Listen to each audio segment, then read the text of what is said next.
পারতেছি না। আমার একটা মালিক পক্ষ যে অভিযোগ আছে, ড্রাইভার ও মালিক পক্ষ, এই একটা অভিযোগ আমি শুধু আমার স্যারের কাছে বলবো।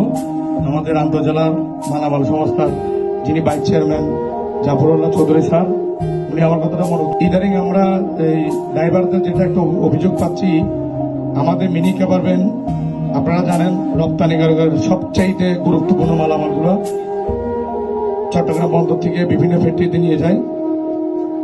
আমাদের ড্রাইভারদের যেই একটা দাবি, কুমিল্লা চান্দিনা থেকে শুরু করে এই আপনার গিয়া পর্যন্ত, ফেনী পর্যন্ত যে মালামালগুলো নিয়ে যাচ্ছে, মালামাল নিয়ে যাওয়ার পথে ডাকাতরা প্রচুর পরিমাণে তাদেরকে হ্যারাসমেন্ট করছে, টাকা নিয়ে ফেলতেছে, সামান্য টাকার জন্য তাদেরকে ছুরি পর্যন্ত মারতেছে।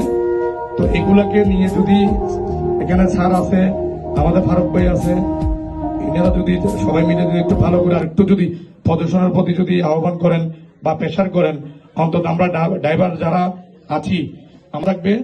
আমি মনে করি আমরা কোম্পানিরা অনেক কষ্টের মধ্যে আছি, আমরা কোনো কোম্পানিরা টাকা পাচ্ছি না, টাকাগুলো নিয়ে বাল বাচ্চা পর্যন্ত কষ্টের মধ্যে থাকে। আমি আমার বক্তব্য বলে শেষ করছি, অনেক অল্প সময়, তাই সেজন্য কোনো আর বেশি কিছু বলতে পারতেছি না। অনেক অনেক ধন্যবাদ স্যারদেরকে। ওয়ালাইকুম রহমতুল্লাহি ওয়া বারাকাতুহু।